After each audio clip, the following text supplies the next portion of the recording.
During the storm, the Duke asked the young humble girl for shelter. But what happened that night? Rain flew sideways across the open moor, 1,000 needles driven by a hard western wind. A lone rider bent low over his horse's neck and let the animal choose the line of ground that would not break its legs. Water ran from the brim of his hat and struck his cheekbone like thrown grit. The horse shied once at a crack of white fire on the horizon, and then pushed into the dark again, ears pinned, breath hot and loud. He saw the cottage by its stubborn light. A single candle, steady in a small window, made a square of gold on rain and stone. He drew rein and felt the animal quiver under him, all mud and heaving lungs, a good creature that had given more than it should. He slid down, boots sinking to the ankle, and put a hand to the horse's damp neck. The wind made the old thatch lift like fur along a creature's spine. He led the horse under the short lean-to, wedged the reins around a peg by habit, and went to the door. He had to put his shoulder to it. The latch fought him as if the house itself had taken sides with the storm. He knocked with gloved knuckles, then with the heel of his hand, and the sound went sideways in the wind. He knocked again, and felt the slick of blood on his temple where a branch had scored him in the dark. When the door opened, it opened a hand's breadth, and a woman's voice said nothing at all. Only the weather spoke. He lifted his hands away from his body to show he held no weapon, and said the single word a stranger may say when he has no right to ask for more. Shelter. The door widened. She was young, wrapped in a shawl, her hair braided and looped back to keep it clear of the work she had been doing. Behind her, a child slept on a narrow bed, a quilt stitched from squares of use and frugality. A banked fire kept the room at the edge of warmth, enough to make the wet air rise off him in a visible halo. He wavered in the doorway, letting the wind have the water that could be spared, and then stepped inside, careful not to spill the storm across her floor. "You may leave the boots," she said. By the hearth. Her voice was soft and even, like someone speaking beside a sickbed. He bent to untie laces that were more knot than leather, set the boots in a tidy line, and did not go further without being told. The cottage was one room with a low back corner, where a curtain made a second space. A table stood under the window with a length of linen stretched across it and thread caught in the cloth. A pot held oats gone to paste. A kettle hissed with the bitter patience of water about to boil. "Thank you." "Shut the door," she said. And he did, pushing until the latch settled home with a sound he liked too well. The wind became a muffled presence, not a hand at his back. He removed his gloves and laid them on the root of the hearth to steam. He had a signet on his right hand, heavy and old, a piece that sat on his knuckle as if it had been made for his blood alone. For a moment, the candle found it and turned it into a small sun. He closed his hand. She watched the ring and watched him close his hand and did not bow. "Sir," she said, that word could be a courtesy or a refusal. "You have a cut." "It is nothing," he said, feeling the sting now that the wind was not taking his attention. A strip of skin grazed at his temple made a bright thread of pain among the cold. She moved to the table, took a clay cup, and poured vinegar and water without looking, as if she measured the proportion by habit. A basket under the table yielded a folded piece of linen that had been scoured and dried in the last decent weather. She came close enough that he smelled clean cloth and human skin preserved from the storm by good sense. He did not bend his head without invitation. She raised the cloth and tipped his face with 2 fingers and made the invitation herself. "You'll feel it." He did. The vinegar was sharp and honest and woke the nerves along his brow. Her hands were steady. She worked with attention and without ceremony, the way a surgeon dresses a wound or a mother fixes a child's scraped knee. For a strange second, he had the sense of being properly kept by someone who understood that a man is not his name first, but a body that bleeds, chills, warms again. "Sit," she said, and nudged a stool with her foot to a place where he could be tended and not cast a shadow on the bed. He sat. His coat creaked as the water gave up its hold, making the sound of old leather waking. She lifted a strand of hair from the edge of the cut and smoothed it back. He felt the heat of the hearth on his wet skin and the far-off vibration of thunder flattening into distance. "Are you alone here?" he asked, though the evidence lay within 4 strides. She flicked a glance at the bed. "My sister sleeps. She will not wake for a kettle, not after walking to the churners and back." "I'll keep my coat on me then," he said. She ignored that and stepped past him. The coat came off his shoulders whether he willed it or not, quick and light as if a bird had taken it. She shook it once to rid it of the worst of the wet and laid it over the child. The weight settled across the small body like a dark wing. The child turned her face into the collar and sighed, making the little sound creatures make when they are unconsciously pleased. "Leave it," the woman said to the coat, not to him, and then went to adjust the kettle on the hook. He watched her. Her hands did not tremble when she worked. It was only when they rested that he thought he saw the faintest flutter, a tremor that had nothing to do with fear and everything to do with a life that never stopped moving. He looked back at the hearth to keep from staring. The bricks on the back of the firebox were old red clay, some blackened smooth by decades of smoke. On the mantel above the fire, there was a folded packet bound in linen string with a small brown sprig caught under the knot, a piece of heather pressed flat by weight and time. It lay as if it had been laid there for so long the wood had learned its shape. He did not mean to stare at the packet. He looked, and the eye saw what it knew. He saw the wax, pale, gone opaque with years, and the impression within it, a falcon in profile with one wing half lifted. His hand wanted to rise and not touch it. He kept his hand still. "You can have bread," the woman said. "It's yesterday's. It will need the heat. I'll pay for it." Her head turned. That was all. He could not read the expression, but he could read the thought behind it. There are things money buys, and things it wounds by touching. "It's bread," she said, "and there is a storm." He could have said something about fairness or custom. He could have made a point that would make him harmless. He picked up the crust she set near the fire and turned it so both sides would warm. It smelled of oats and a little salt, and he felt foolish for having said the word pay at all. The kettle found its boil. She poured hot water into a small teapot stained by years. She did not waste leaves on a stranger who might be gone when the rain eased and charity curdled into regret. She made tisane with dried mint and a little honey scraped from a jar with a carved spoon. He took the cup and warmed his fingers. The heat crept into him exactly where it was needed. "Thank you," he said again, a second coin placed carefully on a table between them. "You may say that when the floor is not made mud," she said, with no smile, and then glanced down and saw the neatness of his boots by the hearth. "Or now, if you like." He almost laughed. A sound startled in his chest, and then settled, a creature small enough to sit on his ribs and wait. He lifted the cup to his mouth and tasted mint and honey and smoke. The cut on his temple pulsed with his heartbeat, and the pulse steadied. He went to the door. "Where?" she began, primed to object, but he had already set one hand to the latch and braced with his shoulder, then used the other hand to keep the door from banging when the wind made its grab. He stepped out into the lean-to to put his hand on the horse again, to scrape sodden grass from the animal's fetlocks, to pour a little of the kettle water into a trough to take the chill off before the animal drank. He found a rag and rubbed the animal's crest, speaking nothing, offering the steadiness of a palm as reassurance. When he came back in, she had set a second stool by the hearth and moved the table a fraction so that the bed stood more nearly in the fold of warmer air. She did not apologize for rearranging her home around a stranger. She did not say anything at all about how the horse's needs had been put right before his own. He felt the old habits of rank shift under his feet like stones under water. "Do you have a name I may use?" he asked, shutting the door with care. "Anna Fletcher," she said. "You are wet and bleeding. That is all I need to know." "Then you know enough."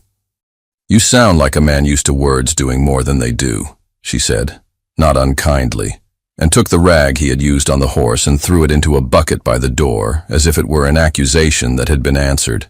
He smiled without showing it. He had been told before that he sounded like a man waiting for an argument to make him useful. He ate the bread she set for him and let the mint drink warm a line through his chest. The room was small, and his presence filled too much of it.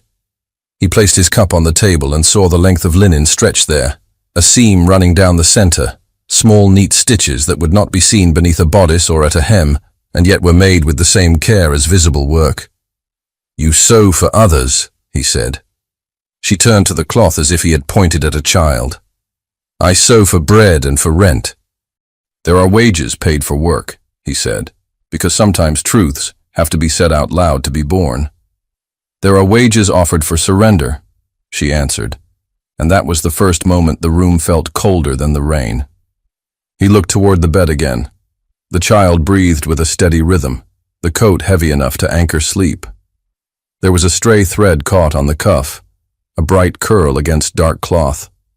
He reached to pick it off and then left it where it lay.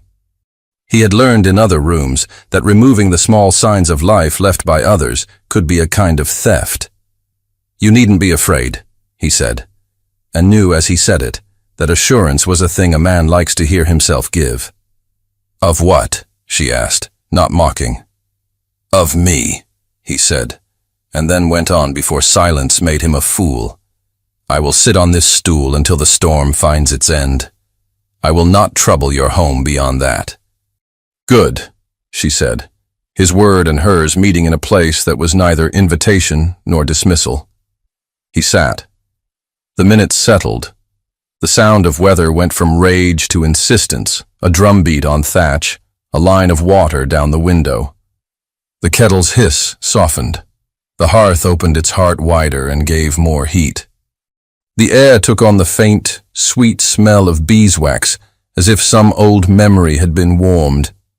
Then he realized the scent came from the packet above the fire, the wax seal waking under the slow rise of temperature. He let his gaze go there because not looking is sometimes more revealing. "Your wax is old," he said, testing. She did not look up. "It was my mother's." He nodded like a man agreeing with a thing that should be left alone. He saw the falcon in the wax and felt a tension run through him like the first current through wire. He kept that current out of his face. "Why did you light a candle when oil is dear and evening was half spent?" he asked, willing the question to sound like simple curiosity. "Because my sister asked if the world had gone, and I wished to show it had not," Anna said. Then she cut a thread and held the end between her teeth a moment. "And because a light in a window can be a map." "For men in storms," he said. "For anyone who needs it," she answered, and did not grant him that the map had been meant for him. He had been the authority in rooms where maps were unrolled and nations slid under rule like cloth. This was a different geography. The coordinates here were bread, water, heat, the weight of a coat on a child, a cut that needed vinegar, a woman's face that did not seed unless the argument made sense. He found the place he needed to stand inside this map and held there. A small humor found them, narrow and light. When he shifted on the stool, it complained like an old uncle. She glanced at the stool as if it had told an impertinent tale. He caught the look and rested his hand on the offending leg, as if to quiet it. The gesture made them both almost smile. "Not much use to a man used to proper chairs," she said, not looking. "I prefer a stool that complains to a chair that lies," he said. "You know chairs that lie?" "I know rooms that do," he said, and then remembered this was not the house for such talk. He went quiet, and so did she, but the air between them had softened. A line of water gathered at the window and released itself as a swift bead, running down and catching candlelight in a quick, bright bulge. The candle burned steadily. Outside, the horse stamped once and shook, spray smacking the lean-to boards. The world contracted to the circle of light in the room and a small semicircle of protection just beyond the door. Anna's eyes went to the coat again, to the way the child's fingers curled under the hem as if she held the edge of the sea. She rose and adjusted the coat a finger's width, a movement so slight it would have been nothing if she were alone. It told him too much. Your coat is a weight we needed, and I know who it belongs to, and I am not afraid to use it. You have a signet, she said, her voice wrong if it had been a question. He flexed his hand. I have a family. And a place in the world that opens doors, she said. Some, he said. She returned to her cloth as if the exchange had accounted for something necessary, and perhaps it had. She did not curtsy. She did not say, my lord. She said, sir, and let it mean exactly what she wished it to mean. He found himself tired, not in the way of exhausted flesh, but in the way of a man who has been thinking for days, months, years, without being put to any honest labor beyond that. He stood, crossed to the door, and set his shoulder against it a moment to feel the push of the world. The latch held. He checked the shutters, not that a country latch could keep out a man determined to come in, but because work done is an answer to helplessness. He put his hand to the beam that ran under the rafters. It was old, sanded smooth by time. A line of soot marked its underside like an old tattoo. You are thorough, Anna said from the table. I like doors that do what they are meant to do. So do I, she said. He turned to the hearth and held his hands to the heat without hogging it. He thought of the paper above the mantel and the impression there, and a word came with a weight that did not need to be spoken. He had learned to keep silent in rooms where silence was currency. Here, silence did not buy him anything. It only saved trouble he was not sure should be saved. He went to the table and returned the crust she had kept for herself. Take it, he said. I have been fed very well by your restraint. You have been fed by bread, she said, but she took it, and that was a small concession he did not discount. He could have gone to sleep sitting up on the stool. The possibility presented itself like a merchant offering an honest trade. Give me the weight behind your eyes, and I'll give you an hour without thinking. He did not take the trade. He watched the rise and fall of the child's shoulder, the fine ash that lifted and settled in the firebox, the slow, minute movement of the seal above the fire as wax softened a fraction that could not be seen without looking for it. He imagined the room in the black of the moor, the way it must appear to any eyes outside, light, warmth, a human outline crossing the glow every few minutes like a clock. He looked at Anna. She sat with her thread drawn through her fingers like a word line by line. The wind eased another degree. The kettle slept. The candle brightened because the room had learned the shape of its dark. You did not ask my name, he said. I asked what I needed, she said. And then, after a time in which he heard his own blood, will you give it, if I ask now? If you like. Later, she said. If the door holds. The corner of his mouth went before the rest of his face, a trait a man's valet would know and perhaps have laughed at in private. He disciplined his mouth and went to sit again. He was a man in a small house where rank pressed against plain walls and found it could not expand to fill the space. He let himself be the size of a man. The rain shifted, not gone but tired. The roof dripped in a slower beat, the way a heart does after a sprint. In that softened sound, another was born. It came so lightly that the ear wanted to pretend it was a change in the wind's voice. It came again, and made itself distinct. The squelch of a boot in soft ground, the careful placement of weight where there is water under grass, the scraping whisper of cloth against wet stone outside a window where the candle's glow would carry a long way in night. Both of them lifted their heads in the same breath. The horse under the lean-to blew a short, questioning puff. The sound of foot on peat moved not past but toward the cottage, slow and certain as if some small animal, human, tested the approach in the space between rain beats. The window gave a soft, flat knock as something, lantern or hand, settled against its pane. The candle did not flicker, the air did. Anna stood without sound. He rose as well. Her eyes went to the bed, to the coat, to the latch. She lifted the heaviest chair and fitted it under the handle of the door with the economy of someone who has done this before for wind. not for men. He stepped to the shutter, laid his palm flat against the wood, and felt not weather, but will on the other side, a presence polite enough to test before it took. He watched the faint glow of a lantern smear itself across the glass and drag away, then return. The shadow of a face flattened there like a coin pressed into wax. Water ran down the outside of the pane and made the features swim. No sound came from the child. No word came from Anna. The room waited and held its breath. The latch shivered under an unseen hand.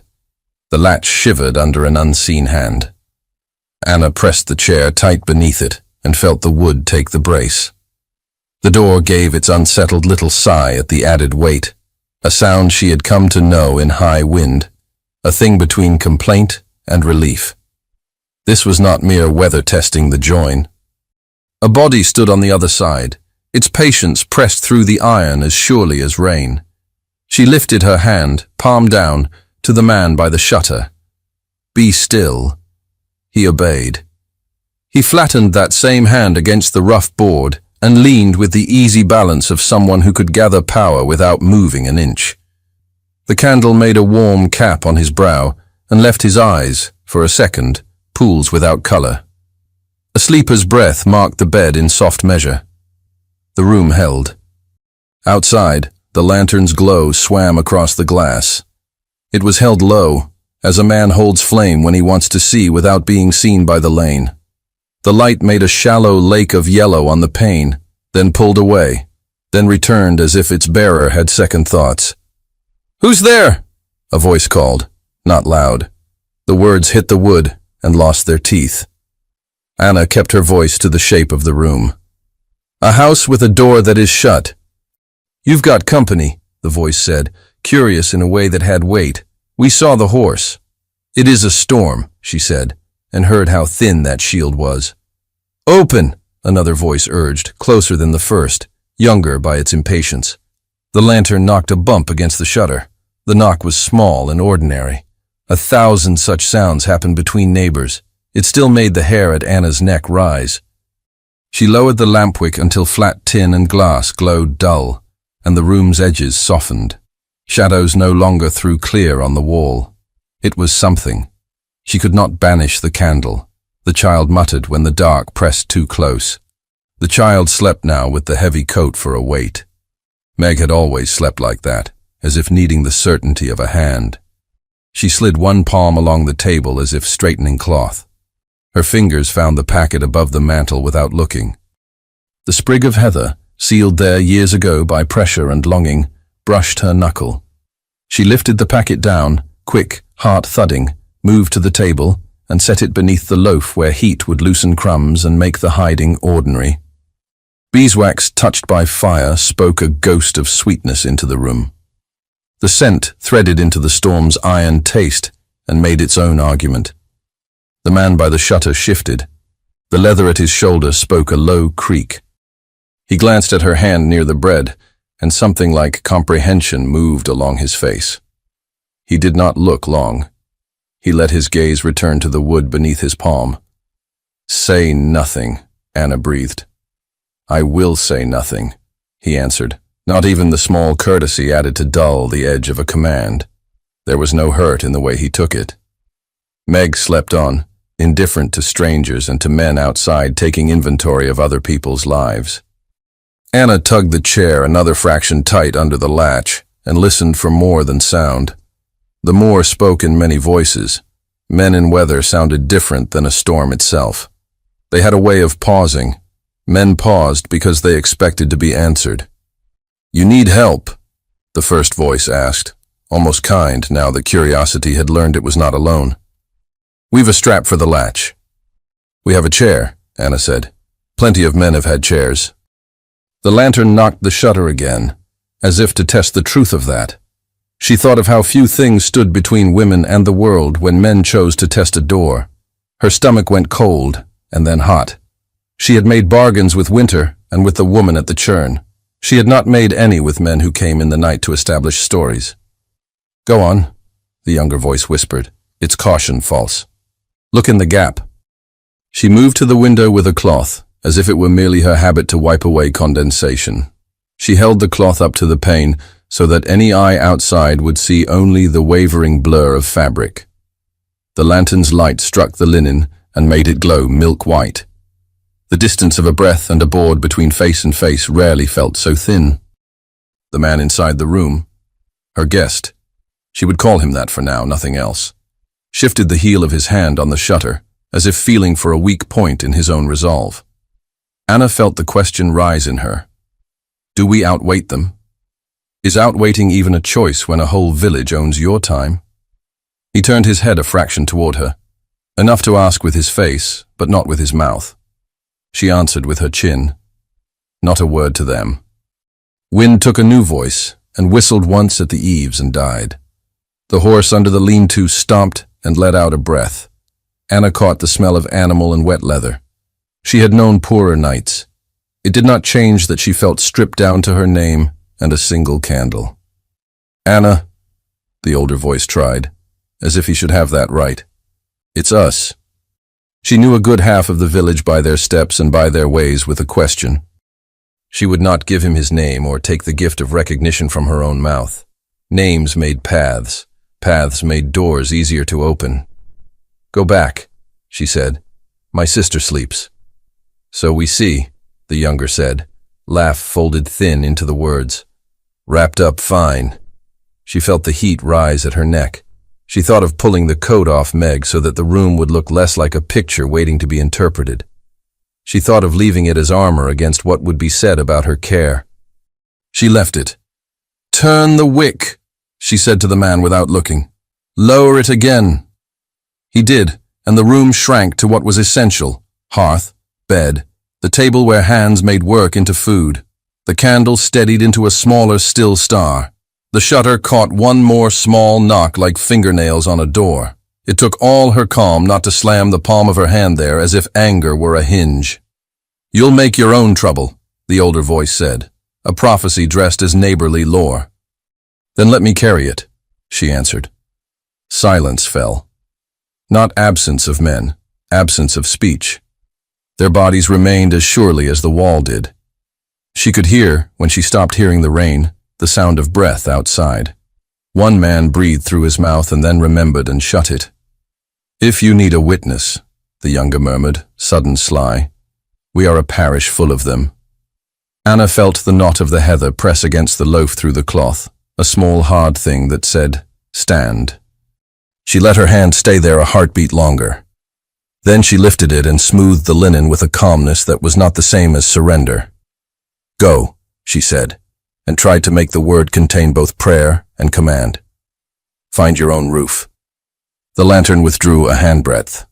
The shadow on the pane slipped, returned, slipped again. Footsteps squelched in unison for 2 beats, then separated, as if the men looked at one another, and found no agreement at all. The pause that followed felt like the second before rain breaks or glass. Open, the younger said, louder, knocking hard with the lantern's wood shaft this time. The sound cracked in the damp. The child did not wake. The chair squealed under the latch. The door held like a stubborn heart. Anna breathed shallow and deep at once, the way one does to outlast dizziness. She set the cloth on the table and did not stare at the shutter because she would not give the men outside the courtesy of believing they held her eyes. The scent of beeswax grew by some trick of warmed air or frightened nerves. It filled her mouth like sugar and made her jaw ache. She thought of her mother's hand, elegant once and red at the knuckles by the end of it, writing careful loops and the date of a winter day when a promise had been made over the heads of people who had not been in the room to hear it. Her throat burned the way a person's skin burns when she steps too near a blaze and will not retreat. The chair jumped under the latch. The older voice hissed something she could not catch, anger aimed sideways. Anna felt the room slip half an inch toward a memory of a different night with a different knocking. She kept her presence on the present like a person pinning a tablecloth in sudden wind. Let me speak, the man by the shutter said, too low for anyone but her to hear. Only to send them away. They will know your voice, she said. I doubt it here, he answered. If I am wrong, then I will pay the debt, not you. He moved to the door and his hand met hers on the chair back for a moment. Warm, cold, human. She did not move the chair. He did not remove her hand. The exchange lived in the space of 2 breaths. He shifted a fraction to the side of the door and lifted the latch a 1/4 inch so the tongue would rattle without releasing. It was a skilled hand. He knew doors that do what they are meant to do. He let the metal sound carry. She asks for peace, he said, pitched to travel through wood, not around it. Leave us. Us. The word sat between them like a hot coal. Anna did not look at him. She had no use for owning or rejecting a word that could keep men from pushing past a hinge. Us, the younger echoed outside, delighted. Hear it? You do not want this, the man inside said, still level. If there is trouble to be had, I promise you shall have your share of it. But not here, not tonight. You promise, the older said, and the weather carried the distrust. Anna tasted iron. The man inside lowered the latch with care, as if the act had weight beyond the metal. The chair remained.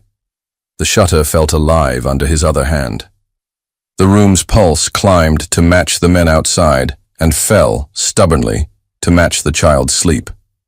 He stepped back from the door and returned to the shutter and held again. The exchange with the men ended not with agreement but with the absence of more words. Absence is a kind of answer. It held as long as the men could hold their tongues, not long. Open, the younger repeated, the knock now a blow. The shutter latched. The wood took the thud and vibrated in his palm. He did not move. Anna did not move. That was the only victory they had. The lantern knocked again. The iron hook on the shutter had been stretched by years and weather, and poor nails and hands that did what men did to things that were not theirs. The blow set it off its catch. The old hook sprang. The shutter flew open so fast a current of wetter air ran into the room and curled the candle flame without killing it. Everything in the room lay for a second in lantern light, like a painting hung in a public house. The coat over the child, the man by the window holding himself like a line drawn with a straight edge.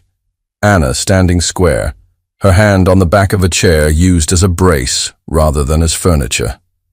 The men outside saw everything that could be seen in one sweep, and filled in everything else with what hours of gossip had already taught them to think. It took the time of a blink. The lantern tilted in a startled hand. Wax slopped. A low flare guttered and steadied. The younger man, close enough now that Anna could see his breath ghost across the glass, stumbled back 2 steps and banged his heel on a stone. He swore, joy and alarm jostling in the same motion. Do not drop that, the older hissed, command rising from the belly as it will in men who have long practiced obedience in others. Go, Anna said, not to them, and not to the man by the shutter and not to herself, but to the night, as if a command could be issued to entire weather. The younger man glanced toward the lane, toward the narrow track that would take him to other ears, other mouths. She saw the decision lift his heel before he had made it with his head. His body knew before his mind agreed. The lift of flight changes a posture in a way someone used to watching creatures can read. She had watched birds. Stay, the guest said to him. Voice stepped through the gap like a warning that could hold. It worked on horses. It even worked on men when they wanted to be worked on. Not now. The younger man grinned, a brief white flash with nothing to do with happiness. He turned his head, took the measure of the distance he needed to cover, and pulled the lantern hard to the side so that its light swung across the whole room again, pouring into every crack, making sure he could say later that he had seen what he had seen. Run, the older told him, resigned and complicit in the same breath. Anna stood with one hand on the chair and one hand on the table, and felt the small shift in her life as surely as a shepherd feels the first tilt of spring under ice. A person being changed cannot change while watching. She watched anyway. She saw a boy with a man's trousers and a man's hunger for being first with a tail turn his weight and carry the cottage inside his skull as clearly as if he had stolen the table and put it over his head like a roof. The man by the shutter climbed half into the opening and snatched the wood back against the frame, his knuckles rapping the sill, a bruise drawing up even before the pain could reach it. He hooked the iron with the flat of his hand and pressed until old metal thought better of coming loose again. Rain ran in over his fingers and down his wrist and into his sleeve. He held the latch with the grip of someone willing to let wood break rather than his will. "Go home," he said, quiet and terrible. "While you still can call it home." The older man left his place at the glass and stepped back into the dark like a man who intends to make himself not a witness, but a part of the crowd later.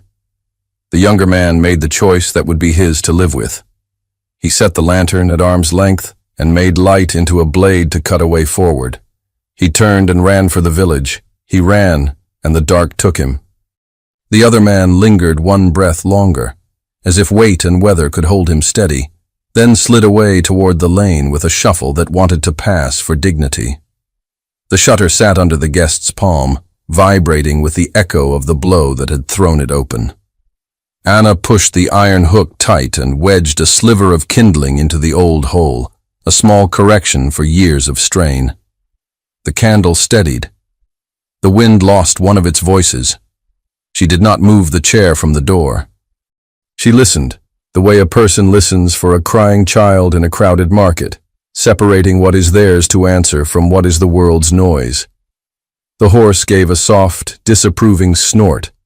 The rain, having done its worst, settled into a relentless wash.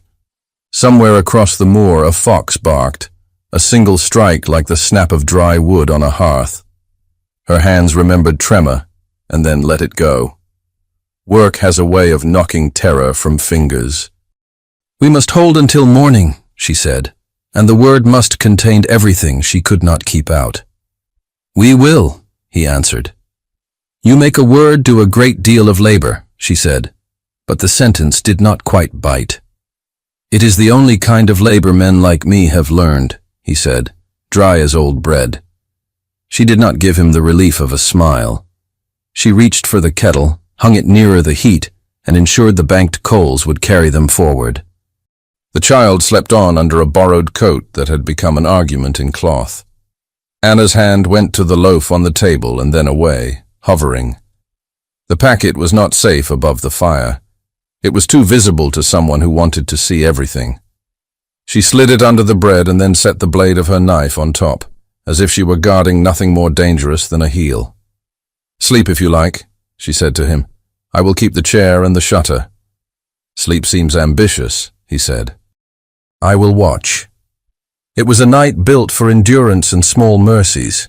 He took turns checking the lean-to, careful to open the door a crack and close it with no bang, speaking to the horse in a tone that held steadiness like a rope. He moved as men do when they are making themselves useful for the first time in a long time. She worked at the seam on the table, eyes on the thread so she would not spend all her strength staring at wood and guessing what lay beyond it. They allowed quiet to accrue again. Quiet is a currency. You spend it reluctantly. When the wind shifted, it brought scent from the village, the bitter ghost of banked peat, boiled barley, damp wool. It told her how near morning came. She glanced at the window and saw the black begin to lose its authority. She exhaled a long-held breath she had not admitted she held. The world at the edge of dawn has the decency to be honest. Things show their shapes. Lies have to invent themselves with more effort. "They will talk," she said softly. "That does not change our night," he said. "It changes our morning," she answered. He stood by the hearth, his coat darkly steaming where rain had soaked it before it went to cover a small body. Candlelight found his ring again and made the falcon seem to lift a wing. She saw his eyes follow the movement of light to the loaf. He was too practiced not to notice what mattered in a room. He did not ask. His restraint was not a gentleman's empty courtesy. It had weight and price. "Tell me when to go," he said. "You will not go until the dark is honest enough to be seen," she said. They did not speak more. The last of the night unrolled itself like a belt, hole by hole. The rain thinned to a steady drip from the thatch. The wind forgot them and went to pull at other roofs. She pricked her finger once with her needle and watched the bead of blood swell and then disappear into the cloth. She sucked the spot and tasted iron, and it told her something she already knew. The body insists on itself when the mind is asked to carry too much. Gray came down like a lid. The outlines of the moor sharpened behind wet glass. Sheep tilted as white humps in the field beyond the lane. The lane itself cut a dark line through grass. A pair of crows took their turn at pronouncing judgment from the elder tree, and then flew off because their own business is constant. A dog barked nearer the village, and then held silence, as if corrected. The cottage shed the strangeness of being an island in blackness, and returned to being a house named by shape and habit. The child woke at the grey hour, when most children surface and go again. She turned under the coat, and pressed her nose into the collar, and made a small, complaining sound that had almost nothing to do with the night. Anna laid a hand on the coat, and wished a blessing that did not require language, and then let the hand fall. The child slept again. He set the kettle off the hook before it could boil dry. He moved in the small room as if the dimensions had been drawn on his bones. He went to the door and listened without opening it. Morning has its own noises. The heavy foot of a dairy wife, the quick two-step of a boy running for a message, the wheel of a cart sticking in a rut and then going. He recognized them. He had grown up in houses where other people's morning established his day. There had been a time when he had been a boy who ran messages and thought himself important, because his speed mattered. He put his hand to the latch and took it off again. "Soon," he said. "Soon," she echoed. They waited a minute more to let the world settle into itself. Then he drew the chair away from the door and unbarred the latch. He opened the door with just enough force to keep the wind's leftover mischief from flipping it out of control. Gray light ran in across the floor like water. The horse blinked and shook its mane as if to mark the beginning of a new set of tasks. The moor lay low and true. He stepped out and turned to the lean-to first, to look to the horse. He ran a hand down the animal's leg, lifting the hoof to check for a stone. He spoke to it without speaking, communicating a man's intention with touch. He loosened the girth so the horse could breathe. He took the bridle off, let the animal drink. He did these things with the assurance of someone who has had animals trust him, despite the ring on his hand. Two figures came up the lane and stopped at the sight of him. Neighbors. He did not know them, but he knew what they were. A pair who moved as if accustomed to carrying messages back and forth like small sacks, not heavy, but enough to change how a day sits in a house. The woman adjusted her shawl with a rattle as if cold had changed the fabric even if weather had not. The man let his eyes pass from the horse to the door, to the coat glimpsed at the edge of the bed. He did not look long. Looking long would be either rudeness or courage, and he had neither. "Morning," the man said, but the word was only shaped like greeting. "Morning," the guest returned, exactly as shaped, no more. "You're far," the woman said, not asking. "The storm made fools of distances," he said. They looked at his boots, at his hands, at the horse's tack. They looked at nothing at all. Then, as if the invisible string that had pulled them to the cottage had played out its length, they turned and went, heads inclined toward one another. The measure of their steps changed as they reached the first bend, the difference between walking and carrying news. Anna stood just inside the door. She had not crossed the sill. The angle of her shoulders told him that a step beyond the threshold would be a step into something she could not return from unchanged, and she allowed him that work instead. He nodded once and closed the door gently, not because he feared the wind now, but because the house deserved it. "They have written the story," he said. "They always do," she answered. He went to the table. He rested his palm on the loaf and felt the heat. His hand moved to the packet beneath, slow, as if the bread itself were bruised, and he did not mean to hurt it. He did not lift it. He took his hand away. "What will be done," he said, "if they come with more than words?" "We will lock the door," she said, "and if a lock is nothing, we will hold the chair." And if a chair is nothing? We will stand, she said, and that was the end of that. He went to his coat on the peg and drew from the inner pocket a small leather purse. He set it on the table, not a loud sound, but waited. He did not look at her when he did it. A man can hold his face steady while his hand attempts something it knows might fail. For the rent, they will threaten, he said. For bread. For the child. The child stirred and did not wake. Anna's eyes went to the purse and then to his face, and then to the cut on his temple and back to the purse. It was not coin alone that lay there. It was apology, and bought silence, and the attempt to mend a thing with the wrong tools. We eat, she said, and the word contained the whole of human pride because it contained survival. We do not sell our names. It is not a price, he said. It always is, she answered, and for a moment the room went so still and clear, he felt he could hear the word coin fall with a tiny ring on every table in the village. She set her hand on the purse as if to accept it, and then pushed it back toward him with a movement that made no show. She did not shove. She returned. The difference was a kind of music. He did not move to take it back. He left it where it lay, between them like a thing both acknowledged and refused. Your cut has bled again, she said, as if to put their talk back into a place where care might do some work. He reached up without looking and touched the spot. His fingers came away clean. It looks worse than it is. That is the way of such things, she said. He reached for the loaf and lifted it. The packet lay honest beneath, bound in linen string, wax pressed with the falcon, heather trapped under the knot. He glanced at her, a question. She nodded, a reply. He set the bread aside and lifted the packet, sensitive to the age of it. He eased the string with a nail rather than break it. When he set the seal to the flame for a breath to soften the wax, the beeswax scent rose with authority, a gentle smell with a past full of teeth. This is yours, she said, and also not. He understood. He opened the packet to the first folded page. It was a letter. Her mother's hand, laboring but clear, date carefully set at the top, as if numbers could make a promise obeyed. It spoke of rents and rights, and a conversation with a lady at the hall years ago, when such matters were first threatened by a change of hands.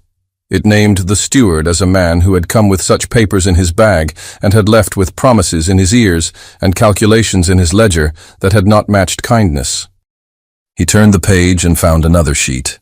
Older, the paper finer, the hand a precise, lovely script he knew in the way a body knows a voice in a dark room. His mother's hand. The memorandum was short, noting certain tendencies held in safety against mischance or ambition unless reviewed with her. It listed deed numbers in neat columns with dates and a small mark he remembered. A star made with an unusually sharp nib. It had been signed with a name that belonged to the house the falcon guarded. The ink had gone from black to brown, but the authority remained. The steward ignored this, Anna said, not letting anger own the sentence. She fed it fact and let it live. Or, he said, he cleared a path around it. Her mouth pressed a fraction tighter. It is why I would not take your purse. I understand, he said. And he did, at least in the first degree. He looked at the lower corner of the page where the witness mark lay. There, in smaller, more cramped script, was a notation he recognized as much for its habit as its hand. The late Duke's habit of writing a date in the format he alone preferred. Day raised and month underlined like a footnote to his own authority. It was an old irritation of a son's that rose like a ghost and then dropped away with a weight that was not irritation at all. He did not let that rush surface. He kept his mind's face clear. What must be done, he said, and knew as he said it that the answer would cost more than coin. Truth must be read where they cannot call it gossip, she said, in a room where it cannot be said to be the talk of women. He winced inwardly. She had named the thinness of his title. It was a weapon or a shield, depending on who held it and who bled under it. They will come first, he said, to take the letter before it grows legs. They will, she said simply. They will call it a thing that belongs to them because it says their names. He set his palm flat on the paper, not to claim it, but to steady it against the breath that shook it. I will go to the hall, he said, and this time the word will had weight sufficient to move wood. I will take out the memorandum from where it is kept. I will bring it. We will make the reading in a place where they cannot say it is only us. The vicar will not play the steward's drum if the paper is set before his eyes. You will leave, she said, and made it sound like the breaking of something and like a blessing for a man on a necessary road. I will leave, he said, and return. She did not say, be quick. The words were unreasonable to place on a man who had to become large enough in public to confront a house built on his own name. She wrapped the packet again in linen. He watched her tie the knot with care that made it a small ceremony.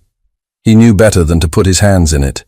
He stayed in his place and let the room make note of what had been done. A sound came from the lane. Other steps. Other voices.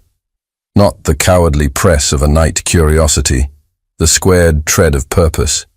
Men who walked carrying other men's authority have a sound. They will ask for it, she said. They will not have it, he answered. Knuckles struck the door. Not a polite knock, but not a ram. The kind of insistence a man uses when he expects to be obeyed. Another voice, lower, trained to be heard across yards. By order of the steward. Anna set the packet on the hearth while her face stayed smooth. She lifted one brick at the back. The one she knew from childhood came loose in her hands. Ash dusted her knuckles. She slid the linen package into the cavity and replaced the brick with a twist to settle it white to white. She laid the loaf back on the table, as if it had never moved. Open, the voice repeated, sharper, because patience was not in the sack today. He went to the door and did not step aside. He laid his palm on the latch, but did not lift. State your business. It's in my first call, the man answered. By order of the steward. There's talk that a paper's been stole from the hall. This is a private house, he said. You do not enter a private house on talk. We enter where authority says, the man returned, not troubling to make the next argument. Anna stood where she could see the hearth and the bed and the door all at once. Her hand lay on the table as if to pick up the knife and cut bread. Her other hand hung loose at her side, relaxed as if she were after all just a woman in her kitchen. She was a woman in her kitchen. That was the point. You may fetch your master, the guest said, and the word master was a clean insult placed on the table between men who knew better. And your master may fetch his paper if he has one. You do not cross this threshold. The man outside tried to peer through the crack that was not there. You speak bold for someone who hides. Who hides? Anna said. Behind a door he has not opened. The pause that followed went brittle. He could feel it through the wood as if a cold edge had been slid into a seam. He raised his voice not at all and achieved more because of it. Go, he said. You are not wanted here. The men muttered. Boots scuffed. The door took a small kick, the way a boy kicks a log to see if it will roll. It did not. The men retreated, not far, and the sound of them thinned into the lane. He didn't like it. Withdrawal without giving ground is a ruse. I must go now, he said. Go, she said, and gave back to him the word he had just given to the men outside. He took his coat from the bed, careful not to wake the child, and moved in the small space with the force of a man made suddenly too large. He set the purse back in his pocket because leaving it seemed a different kind of insult. He opened the door, and cool morning air laid a damp hand on his face. He stepped into it and turned back once, a reflex. She stood at the table with her head high. He thought of what silence asks of people. He shut the door with a sure hand and set the latch as if that small act could hold off what wanted in. He went to the lean-to, to his horse. He tightened the girth. He put his hand to the animal's neck and felt warm life under wet hair. He swung up. He was the kind of rider who made a horse look smaller in no way at all. He set his knees and spoke low. The horse moved down the lane, hooves sending up little spatters that landed like punctuation on the morning's sentence. She counted breaths until the hoofbeats were only a memory her ear insisted on making. She had time to set the kettle back on, to lay the knife beside the loaf, with the blade turned inward, because she had raised a child to no care, to sweep a stray curl of thread from the hearth so it would not burn and smell like scorched cotton. She had time to check the loose brick with her knuckle, to feel how heat makes stone swell and fit, to say to herself without saying it, if they search they will not think to look in a place honest women keep clean. The pause was not long enough to be counted as safety. Boots came again, more of them. The weight of the step told its truth to the floorboard before the door owned the knowledge. The men did not try courtesy. They knocked because knocking satisfies a line of a rule, and then they put their shoulders to the wood. The latch bit. The chair skidded and squealed. The door took a blow that lifted rust from its hinges in a brown powder you could have tasted if you were close enough. "By order of the steward," a different voice barked. The words were bigger and emptier. "Open or we'll open it for you."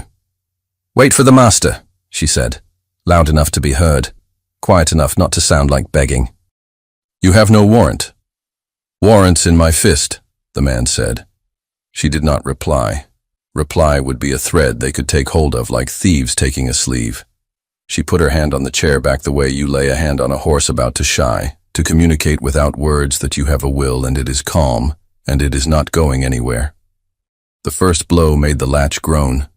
The second sent a rain of splinters from the inside of the jamb. The child woke with a wordless cry, clutching the coat to her and sitting up fast, hair wild. Anna did not turn, because the worst thing a body can do to a frightened creature is to let fear see its mirror in your face. "Stay," she said, and the child, who knew that voice, stilled by inches. A third blow. A crack ran along the panel, following a line of softer grain laid down the year the tree had to pull water deeper. The chair jumped under the latch. The bolt screamed a little, iron against wood, asking for a grace that was not coming. "Stand back!" a man shouted on the other side of the door, not to her but to his own, bracing himself into a story he would tell later with his hands. She did not yield her place. Heat from the hearth reached her back. She watched the brick. She did not let her eyes make a target of it. She breathed. Calm is not the same as surrender. Calm is the stance that lets a person move when she must. The next blow found a seam the others had opened. The latch tore free and the door splintered under the next strike. The door gave way on a seam that had remembered every winter. The bar kicked at the chair and sent it skidding. Shards jumped like startled birds. Two men drove their shoulders through the gap they had made and bulled into the room with the confidence of hands who believed the house belonged to them because they could force the hinge. Mud slid from their boots and made a brown blossom on the floorboards.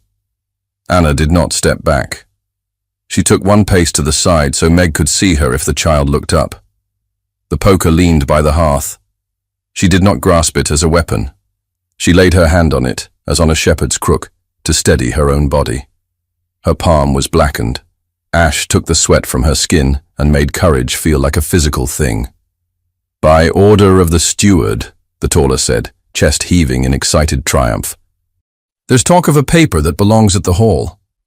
"This is my house," Anna said. "You have no order that opens my door." The shorter of the two took a stride toward the hearth with a ferret's quickness and sniffed the air as if he could smell beeswax through clay. He put his hand to the mantel. His fingers came away with a film of old polish. He turned toward the bed and saw the coat draped over a child's small body. His mouth made a shape that might have been a smile if it had contained any kindness. "Busy night," he said. Meg sat up hard at the sound of men's voices and held tight to the coat like a raft in a sudden river. Her eyes were wide and unfocused with waking fear. Anna slid her hand along the poker until her thumb found the little nick near the handle, the place where it had always snagged. It gave her a point to hold. "Out," she said, and was surprised by the steadiness of it. "You may wait on the lane if you like. You do not come in uninvited. That is the rule for strangers and for rats." The tall man laughed at the neatness of the insult, and then remembered that laughter would make him less dangerous. He put his jaw back into the position that says, authority. We've an obligation to bring any document with the Falcon seal to the steward. You'll be sensible and hand it over. Fetch your master, Anna said. If he is brave enough to look my door in the face, he may knock for himself. The shorter one reached for the hearthbrick. Leave that, she said, and the word came sharp as a hand smack. You'll bring dust down on the child. He jerked his hand back despite himself, the way a boy does when a tone triggers an old obedience. The tall one made a show of checking the windows, as if the small house had places to hide men and horses. His glance slid over the table, the loaf, the knife laid with its blade turned inward, the humble arrangement that could not be made to look wicked, even with a lantern swung at its worst angle. Meg found voice at last. Anna. I am here, Anna said. No one will touch you. The short man's eyes flicked to the bed and then to Anna, taking a measure he should not. She'll be touching nothing but gossip by noon, he said to his companion, pitched just too loud for inside. Anna felt the heat of fury hit her face and then drain, leaving a cooler strength. She did not shift her stand. She watched their hands, not their mouths. Men who talk like that want your attention in one place while their fingers do business in another. Out, she said again, or you will test a fire that won't be yours to put out. The tall one set his palm flat on the table and leaned into his importance. You've a tongue that'll see you turned out without needing any help from me. His gaze fell to the purse on Gabriel's last place at the table. The coin returned and refused. He tapped it with a finger as if testing whether it would jump. And here's a gentleman who knows what you are. Take your hand off what you cannot read, Anna said, and then the room changed. Hoofbeats came up the lane in a rapid, controlled thunder that had nothing to do with rain. A woman's voice cried a warning that was not frightened but outraged. God's mercy, mind your boots in that house.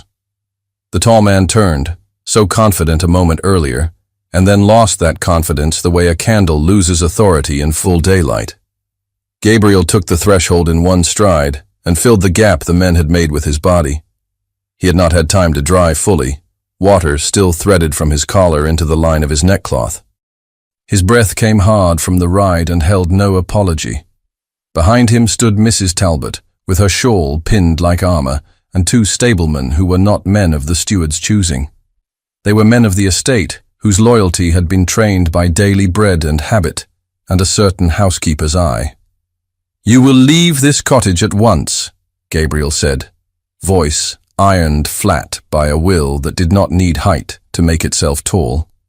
You have no authority to enter without warrant. By order of, the tall man began. Of me, Mrs. Talbot said, stepping past Gabriel so that her gray gaze landed on the men like shot. And of this house's mistress, she added, chin toward Anna, not as a concession, but as an instruction to the men about where authority resides in a room. Out, and mind your mud. The shorter of the intruders tried bluster and found it slipping on this floor. We were told there was a paper stolen. If there is a paper missing from the hall, I will say so, Mrs. Talbot cut in, and it will not be found under a cottage brick a quarter-mile from where it belongs. Out. Now. The stablemen took a step forward as one. Their hands did not go to fists. They went to the men's upper arms with the quiet suggestion of men accustomed to moving obstinate livestock without undue fuss. The intruders resisted, then yielded, then pretended they had meant to yield all along. They backed into the yard, too aware of the household's eyes upon them. The door swung shut under Mrs. Talbot's firm hand, and the chair was set back under the latch. It would not hold against a ram, but it would hold in this moment, because the room had taken back its right to say who enters. Meg exhaled a jagged breath and choked on a sob she had swallowed too fast. Anna went to the bed and lifted the coat an inch to make space for air and calm. She smoothed Meg's hair and kissed her forehead. The old gestures worked the way old tools do, not because they are elegant, but because they fit the hand. Gabriel stood one pace into the room and scanned it as if it were a battlefield, whose lines could be altered by arranging furniture. The heat on his face could have been from the ride or from anger or both. He made himself breathe as if he had all the air in the world, and only then looked at Anna. "Forgive me," he said, and did not mean for the words to be a shield against guilt. He meant them as acknowledgement of a cost already paid. "You came," she said. "I wish I had not had to return," he answered. "Mrs. Talbot fetched men with quicker legs than mine." "I told him to bring them," Mrs. Talbot said briskly, pinning her shawl again more tightly. "And I told the steward's lads just now that they would not like what would be waiting for them at the hall if I found as much as one footprint where it ought not to be in this cottage. Tea," she added, as if it were part of military doctrine. "We'll take some before anyone tries to be clever again."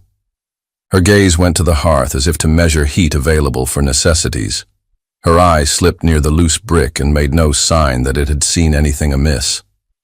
Gabriel stepped toward the fire and knelt in the small space between table and hearth, the way a boy kneels to blow on embers without scorching his hair. He looked at the brick and the smear of fresh ash around it.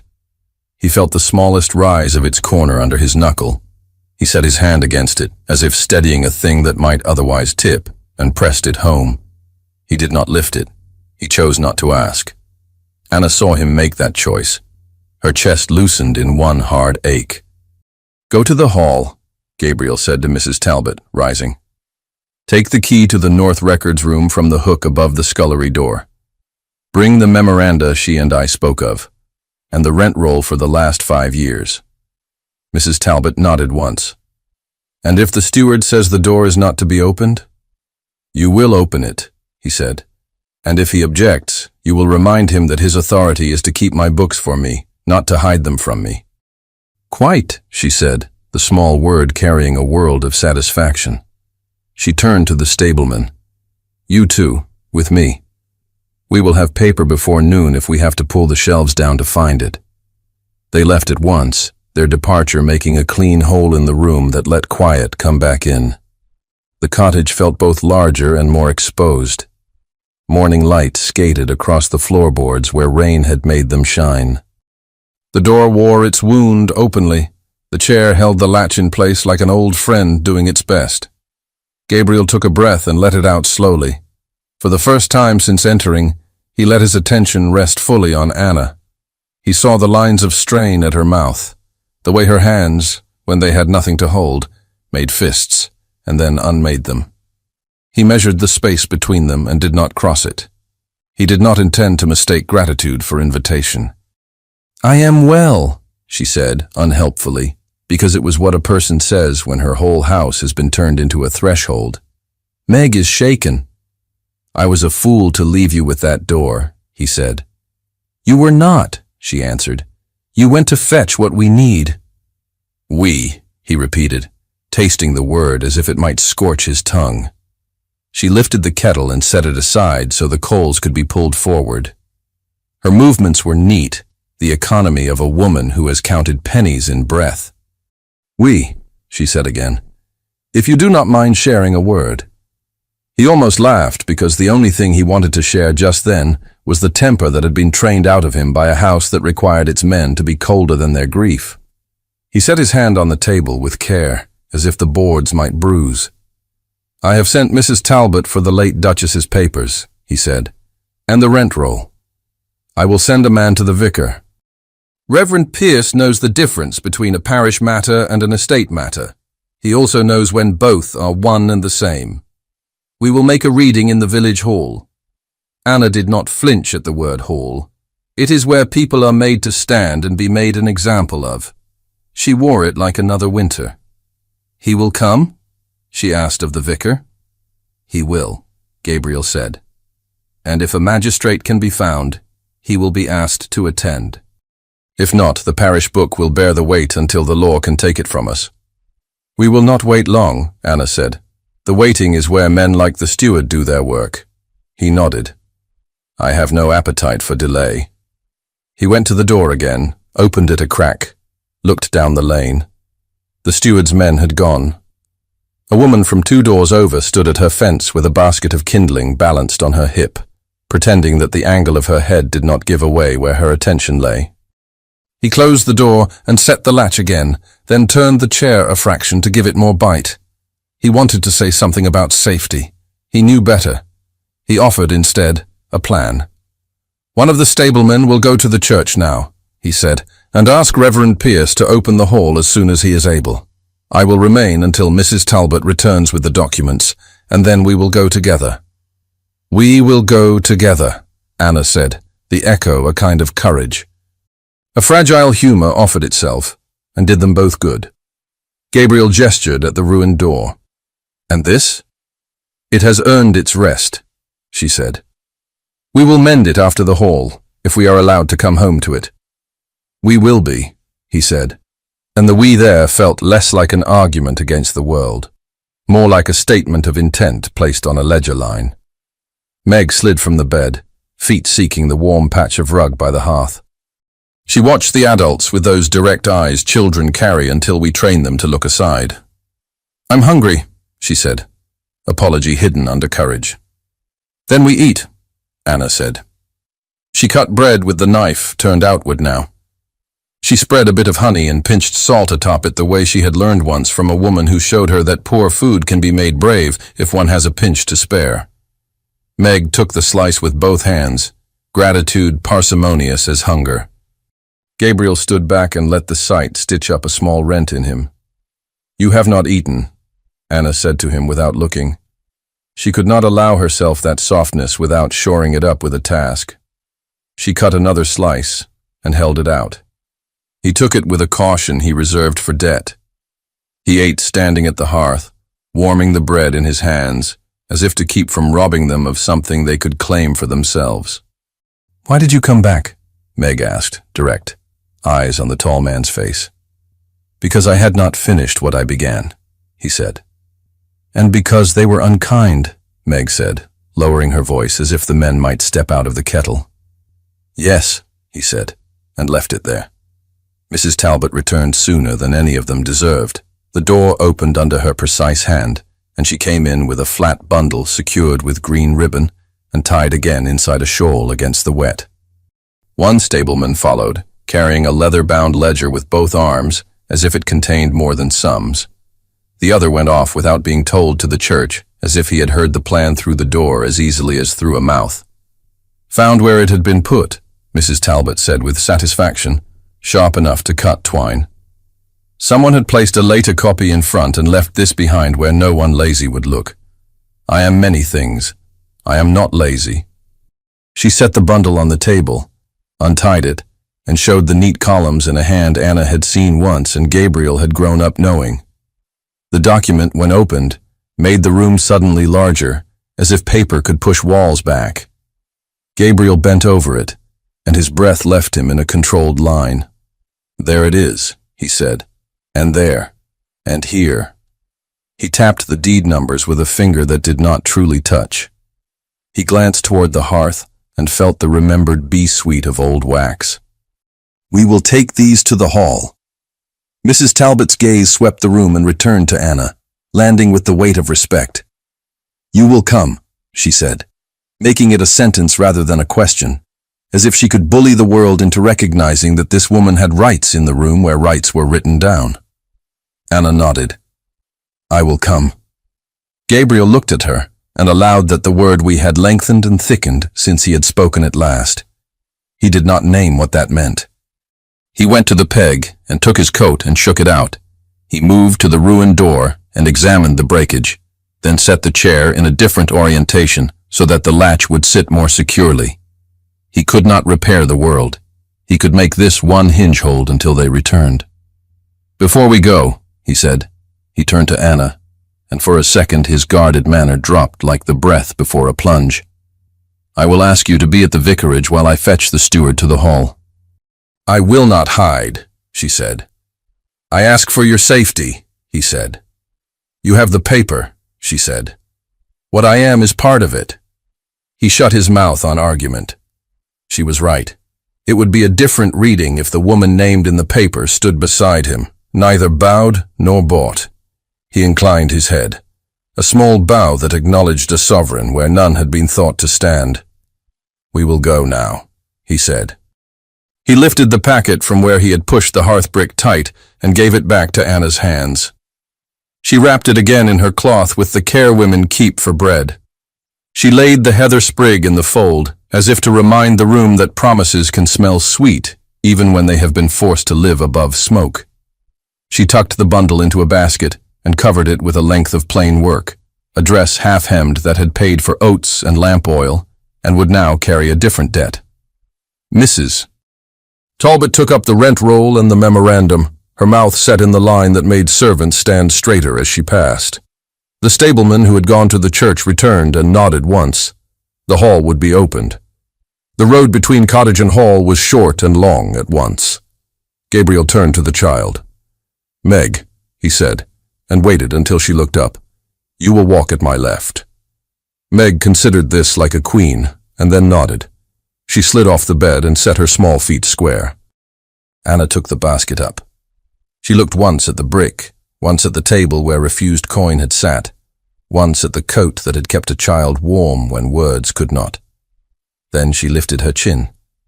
They stepped out together into the damp, clean air, the cottage door drawn to and latched behind them as best it would.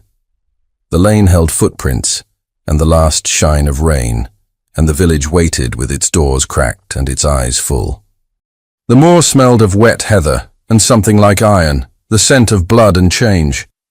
Gabriel offered his arm without insisting. Anna did not take it and did not refuse it. They walked side by side, their steps matched, toward the hall where words would have to do the work that force had failed to finish. The lane delivered them to the village hall with the steady inevitability of rain running to a low place. Gabriel felt the shift in the crowd before he saw faces.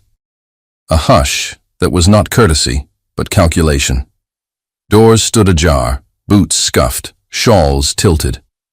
The hall's planked floor had been swept in a hurry and remembered other meetings by the shine where feet had argued before. Reverend Pierce waited near the front table with the parish register open and a sand shaker ready. He lifted his chin in greeting and in warning both. The vicar's gaze took the measure of paper in Mrs. Talbot's hands and the basket at Anna's arm, and then moved to Gabriel, as if to say, "The room is yours if you will carry it." Gabriel placed the late Duchess's memorandum on the table. He set the rent roll beside it. He laid one hand on each, as if to keep the drift of rumor from lifting them. He had argued in rooms with more gilding and fewer eyes. He had never felt the weight of a name like this. "We will be brief," he said, and the word we traveled to the corners and returned heavier. "There is talk of a paper. Let us replace talk with reading." He did not take a chair. He remained standing where every gaze could be met without a tilt of head. He looked to Reverend Pierce. The vicar nodded, opened the register, and dipped his pen. The scrape of nib on paper was an anchor. Faces lined the benches. Men Gabriel knew by trade and by the way their hats had shaped their hair. Women he knew by the tilt of their baskets, by the careful knot at a kerchief's corner. At the back, boys' eyes shone with the thrill of being where they'd been told not to come. Each breath was a separate judgment. He readied himself to be measured by them all. He felt Anna take her place to his right, a distance of a handspan. The space between a man and a woman who had chosen to be seen beside each other and had accepted the cost. Anna held her basket with both hands and let it be the thing that stood between her and the room. The heather pressed under the cloth perfumed her fingertips. Beeswax ghosted the air near the table where the memorandum lay. She knew half the eyes in the hall by name and the other half by caution. The vicar's wife, not present, would ask later how the light had fallen. She wanted to say, evenly, and also not at all. She scanned the crowd for the steward and found Mr. Carrow near the far door, late and composed.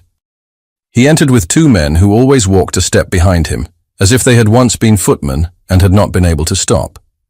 He carried a ledger under one arm and a face like damp cloth, the kind that takes impressions easily and forgets how it looked before. He saw her and did not look away. His eyes slid to Gabriel, then to the documents. She watched the calculation in him gather and decided she could forgive him nothing. Reverend Pierce cleared his throat and let the sound settle. "We are met to hear the reading of a memorandum of the late Duchess," he said, "and to align our records." Mrs. Talbot set the bundle she had tied with green ribbon on the table and untied it with a neat tug. She laid the memorandum open. Its columns looked harmless and had teeth. She stood back but did not relinquish her long habit of guarding household truth. She placed a finger at the first line without touching. Gabriel looked at the room. "Lady Emmeline Hawthorne wrote this in the year named here," he said, the date carrying more than ink for him. "She listed tenancies protected from seizure without her review. She signed it with her name. The rent roll kept at the hall contains entries that contradict it." He read the first deed number, then the second. He read the names associated, voices catching in throats as people recognized their own lines on paper. The hall leaned forward in increments. He moved down the list with the even tone of a man who would not let his voice do theatrics that the facts did well enough. Caro reached the table at last and set his ledger down with a practiced thump. "Your Grace," he said with careful respect, that meant the opposite. "Those are not the current books. We are looking at the book that binds you," Gabriel said, "and me." "It is my duty to manage, not to be managed," Caro answered, dry as ash. "The late Duchess's kindness was never meant to outlive necessity." Mrs. Talbot's breath drew in sharp. "It was meant to outlive men who would profit by forgetting it." Reverend Pierce lifted a hand. "We will have reading," he said. "Then we will have answers." Gabriel turned the page and traced columns with his gaze. He put a finger on the small mark at the margin, a star made with that particular nib his mother had favored, and something in his body settled, as if a long-pressed spring had been given release in the right direction. He read again. He read until the corner of the room where Caro's two men stood no longer smirked. He looked to Mrs. Talbot. "Tell the hall where this book was found." "In the North Records room," she said. 3 shelves in, under a later copy that had been pushed forward to take its place to the eye. This older one had dust not of age but of a careless remover. Men who do not climb stools forget what those who keep their houses do. A low ripple went through the room, the kind villagers make when something is set straight without drama. Caro moved his hand on the ledger as if it wanted to get away from him. "We have arrears," he said. "We have tenants who pretend piety and hide coin." "You have lists," Gabriel interrupted, voice like a door shut in wind. "We have names. And we have a memorandum that forbids your taking without review. You will answer for entries that contradict it." He looked to the vicar. "Reverend Pierce, please mark that the notice of revocation at Miss Fletcher's cottage is rescinded in the ledger and in the parish book." The vicar wrote with a scratch that comforted Anna like a cat purring on a far chair. Ink dried under sand. The line appeared before her like a door. Caro's gaze went to Anna because men like him prefer to fight battles where they feel taller.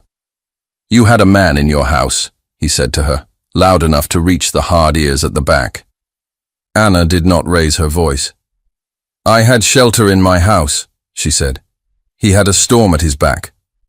Mrs. Talbot spoke before anyone else could.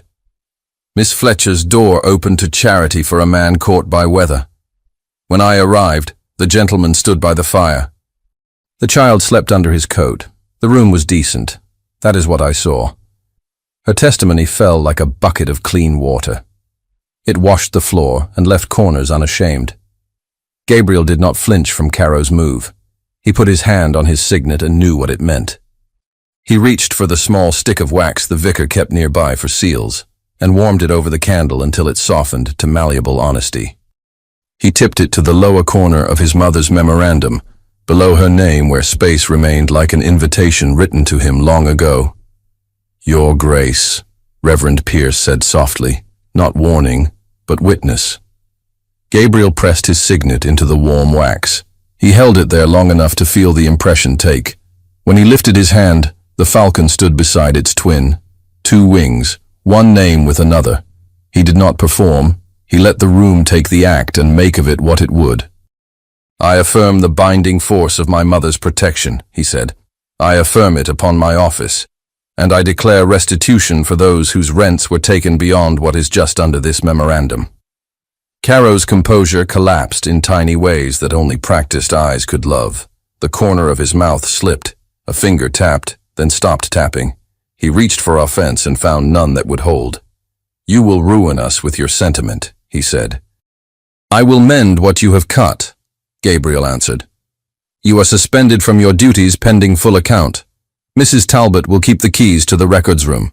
The vicar will oversee repayments from estate funds until a temporary steward is named." The hall did not cheer. It breathed. The kind of release that makes hips ache and hearts feel lighter. Anna felt her knees wish for a chair and refused them.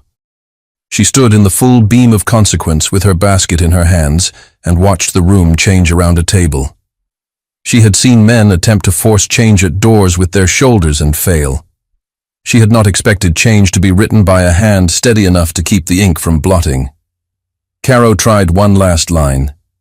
He turned with a pivot learned from years of smaller rooms. He raised his chin to address the back benches where judgments are loudest and least brave. "Ask what she did in the night," he said. Mrs. Talbot did not give the back benches a chance to take his cue. "She kept her girl warm," she said. "She kept a gentleman in his place by putting him on a stool rather than a bed. She fed him bread. She cleaned a small cut with vinegar. She kept a latch with a chair because two men came where they should not. That is what she did in the night." Reverend Pierce set his pen down. "We will keep to the matter," he said, gentle as a father who knows which corner to stand in so the children will stop fighting. He looked at Anna and then at Gabriel. "Is there more to be read?" "Only the parts that require work rather than ink," Gabriel said. He looked at the room again. "Restitutions will begin with those named in this column, Miss Fletcher among them. Apprenticeship placements for parish children will be arranged, beginning with Meg Fletcher, under the vicar's oversight and Mrs. Talbot's counsel, until such time as order is restored." He had said her sister's name aloud. The sound put a stitch in Anna's chest and then eased it. She watched Meg straighten like a small boat riding after a wave, head up, determination finding a place to sit. Meg's hand went to her dress where the hem hung. The instinct to work when overwhelmed was a family habit. Gabriel turned to Anna. The room had not moved. He did not ask it to give them privacy. Love is not a small room. It is courage in a public one. "I have trespassed on your house. Then I have trespassed on your mourning," he said. "I would not trespass on your life. Your tenancy is restored in perpetuity under the memorandum. Your sister's place will be made under the parish with my support. And if you wish it, I ask to court you under rules that are not of my making only."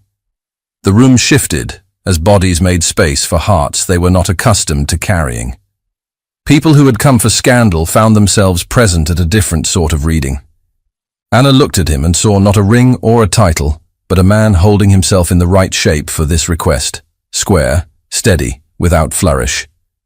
The heat at her throat rose, not from shame but from recognition. She lifted her basket and set it on the table. She untied the cloth and took the heather sprig into her fingertips. It had been pressed long ago, but it still smelled like moor and stubbornness. She did not make a speech. She placed the sprig in his open palm.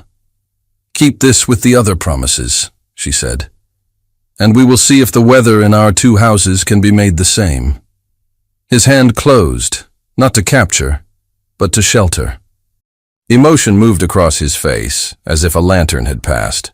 Quick, honest, unable to be hidden by training. He bowed his head. "Not much. Enough." Reverend Pierce began to write again. The pen made a sound like a kettle just before it boils. Mrs. Talbot, uncharacteristically, cleared her throat and looked as if she were remembering a room 30 years ago, where she had made a smaller promise to a different table.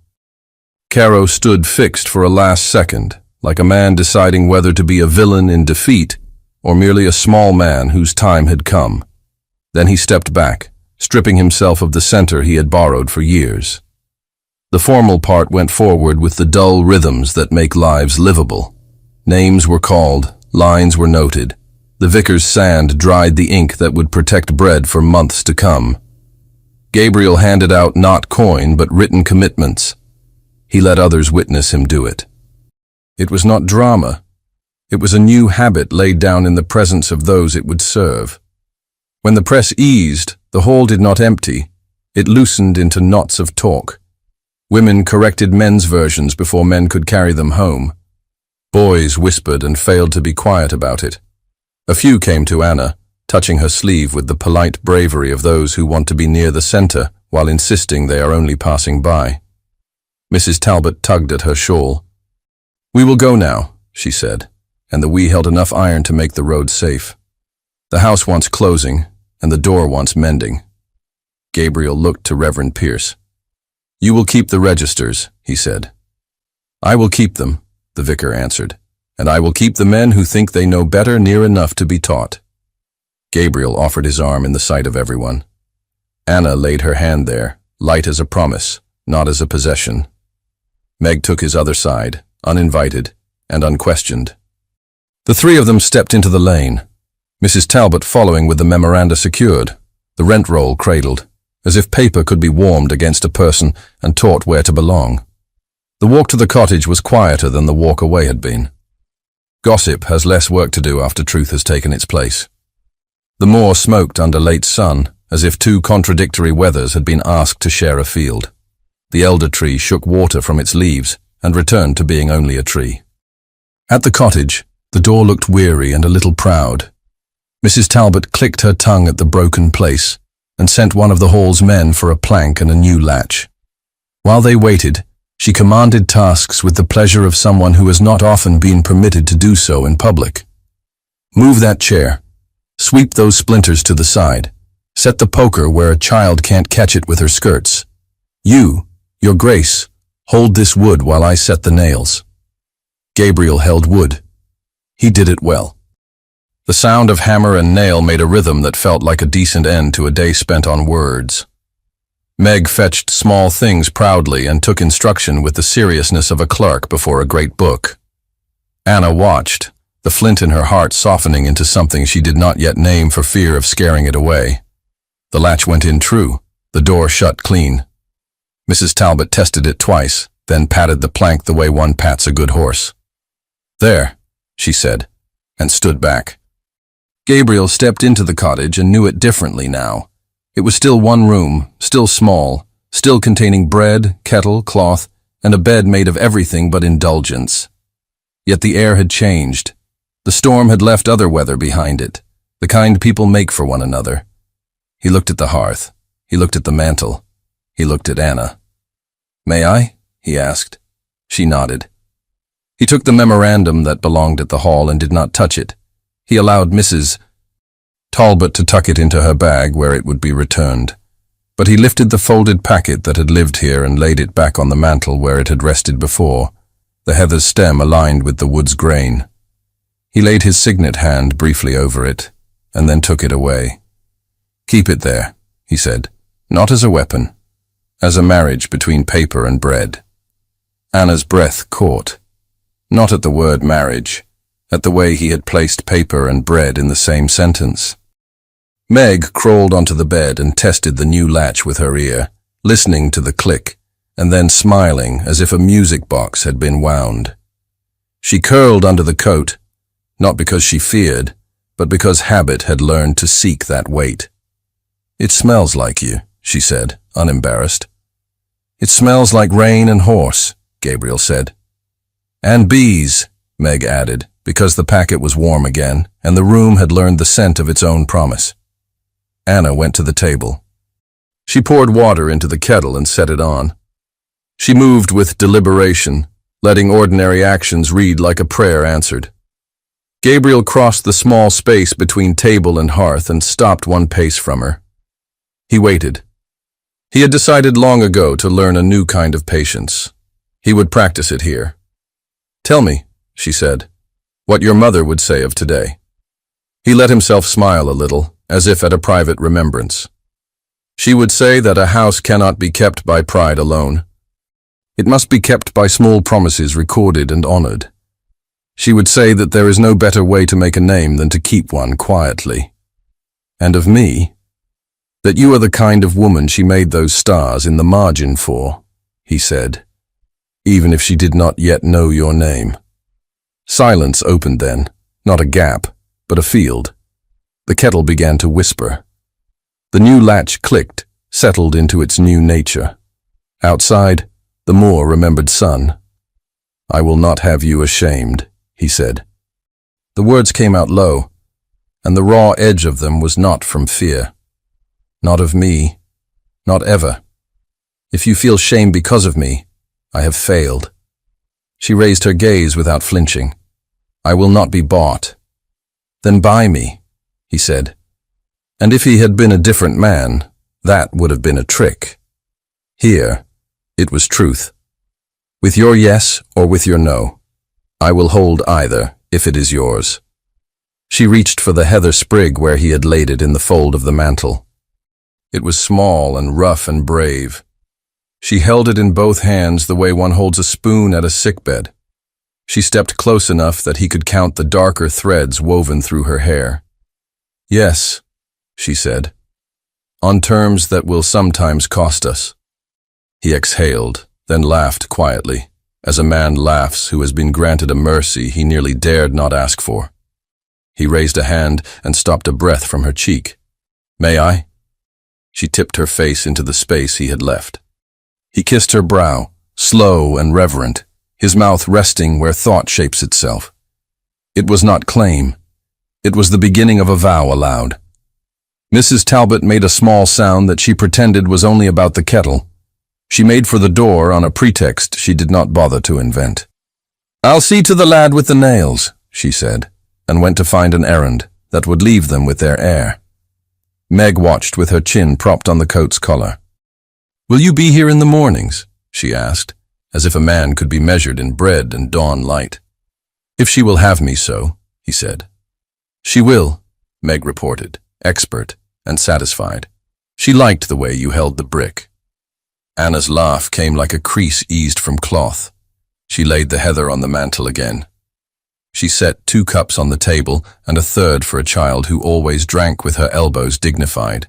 She lifted the kettle and poured. Steam wrote itself into the air and then faded where it belonged. They sat, not to negotiate, to be human in a room that had refused other people's stories. The tea was too strong and they did not mind.